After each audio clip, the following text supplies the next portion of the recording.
제78편 아삽의 마스길.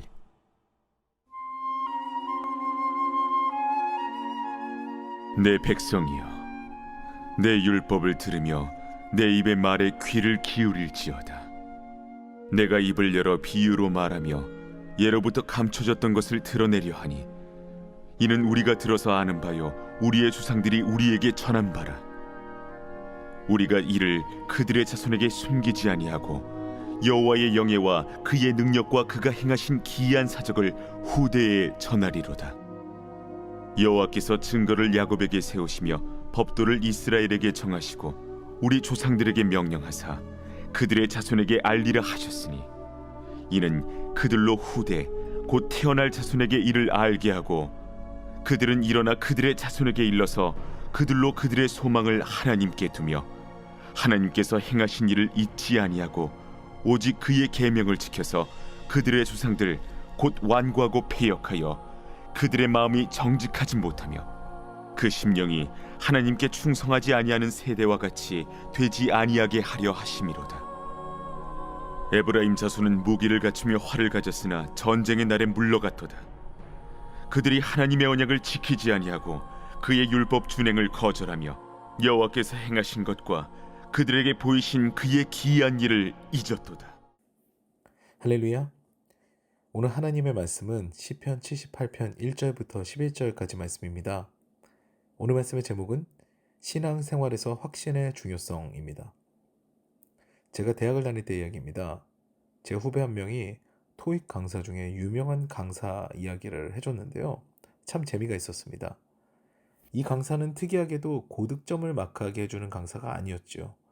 토익에 대한 이해가 없어도, 그러니까 영어를 잘 못해도 대략 600~700점 정도의 점수를 얻게 해주는 강사로 유명했다고 합니다. 그런데 자기 같으면 이 강사의 수업을 절대로 듣지 않겠다는 거예요. 이유인즉슨 600~700을 만드는 데는 능한데요, 그 이상은 절대로 만들 수 없는 강사라는 거죠. 왜 그럴까? 600~700을 만들 수 있으면 800~900도 만들 수 있을 텐데, 저는 이런 생각을 갖고 있었죠. 그래서 그 이유를 묻자 가르치는 방식이 참 재밌습니다. 이런 거죠. 자, 이런 유형의 문제가 나오면 전치사 오네 밑줄 그으세요. 이게 답이에요. 두 번 볼 필요도 없어요. 토익은 시간 싸움입니다.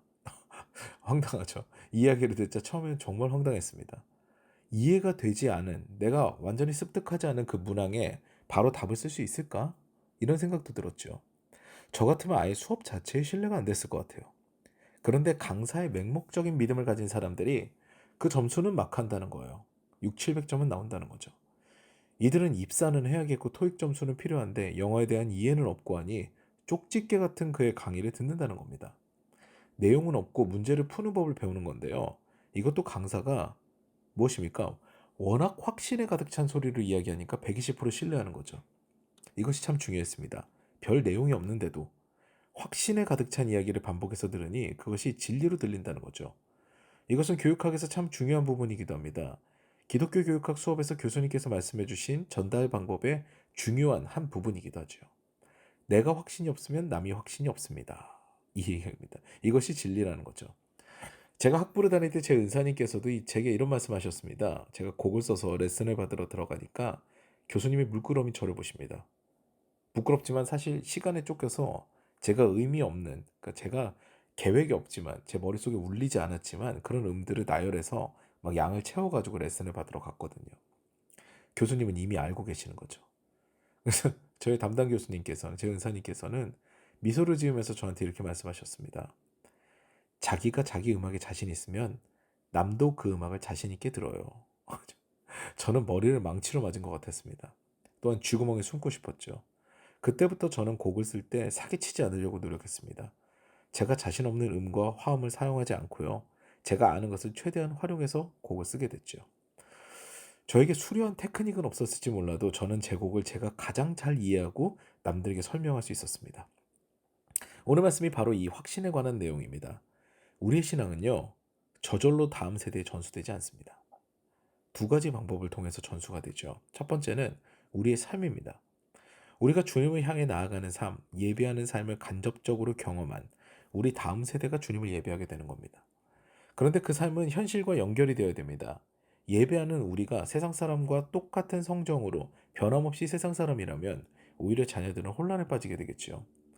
늘 주님을 예배하며 경건을 추구하고 그 경건의 삶, 거룩하게 구별된 삶이 내 현실에서 만나게 될 때 우리의 다음 세대들은 예배하는 아이들로 거듭나게 되는 것입니다. 그리고 두 번째가 중요한데요. 오늘 본문하고 만나는 것이 두 번째죠. 바로 우리 입술의 증언입니다.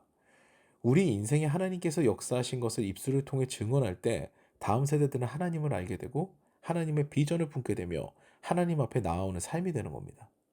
그런데 우리는 첫 번째는 고사하고 두 번째도 실천하기가 어렵습니다. 왜 그럴까요? 우리에게 역사하셨던 그리고 지금도 역사하고 계신 하나님에 관한 확신이 없으니 증언이 되지 않습니다. 나를 살리신 주님이 진짜라는 믿음이 우리 안에 들어있으면요. 날마다 증거가 됩니다. 그게 당연한 거죠. 그런데 주님께서 과연 나를 만지셨을까? 나에게 역사하셨을까? 이 역사가 과연 주님께서 하신 것일까? 이런 의심들이 우리의 증언을 방해하는 것입니다. 그리고 우리의 삶이 하나님의 역사를 경험하였더라도 현재 우리의 삶이 거룩하게 구별된 삶에서 많이 멀어져 있다고 자각이 되게 되면요. 나도 모르게 주님을 증언하는 것을 주저하게 되는 거죠. 나 같은 사람이 주님을 어떻게 증언할 수 있을까? 내 삶은 이런데. 이런 생각에서 이제 벗어나지 못하는 거예요. 그런데요, 여러분, 주님께서 우리에게 명령하신 것은 증인의 삶입니다. 너희는 온 천하에 다니며 만민에게 복음을 증거하라 라고 말씀하셨죠. 사실 뭔가 거창한 역사, 거창한 그런 뭐 대단한 그런 권능과 그런 기적과 같은 그런 것들이 필요가 없습니다. 물론 그런 것도 증언하면 너무 좋겠지만요. 우리의 증언되는 삶, 증인이 되는 삶은 그 거창한 것들이 필요가 없어요. 우리를 위해 십자가에서 죽으신 주님을 자랑하는 것만으로 충분합니다. 신이 인간을 위해 목숨을 버리셨다. 그분이 나를 위해서 죽으심을 나는 확신하며 나는 그 주님을 만나고 내 삶이 긍정으로 가득 차면서 천국 소망으로 충만하다. 이것으로 우리의 증언은 충분합니다. 이 고백이 내 입술에 머물러야지 우리는 믿는 자, 그리스도인이라 칭할 수 있을 것입니다. 사랑하는 여러분, 신앙교육은 절대로 저절로 이루어지지 않습니다. 오늘 본문도 보세요. 여호와께서 주신 증거를 후대, 곧 태어날 자손에게 알게 하고 전수가 되게 하라고 하십니다. 그것이 다음 세대를 살리는 길이죠. 우리의 다음 세대가 하나님을 모르고요. 구원의 역사를 거부하며 현실에서 치열하게 싸우다가 후에 주님 앞에 심판의 때에 이르렀을 때 슬피 울게 되는 상황이 있어서는 절대로 안 되지 않습니까? 우리는 우리의 삶으로 입술로 주님을 힘써 증거해야 할 것입니다. 오늘도 마주치는 이들에게 또 우리의 자녀들에게 주님의 역사하심을 또 우리를 살피심을 증거함으로 증인된 자의 삶, 참된 그리스도인의 삶을 사시는 저와 여러분 되시기를 주님의 이름으로 축원합니다. 이제 우리 오늘 말씀을 기억하시면서 주님, 제가 주님을 향한 믿음으로 충만하여져서 주님을 부끄러워하지 않고 담대하게 증거할 수 있게 하시옵소서. 또한 주님께서 나를 위해 죽으심을 온전히 믿고 그 은혜로 주님의 증인이 되는 삶 살기를 원합니다. 라는 기도를 드리시고요. 아울러 개인의 기도 제목을 두고 이 아침에도 주님 앞에 간절히 기도하는 시간을 갖겠습니다.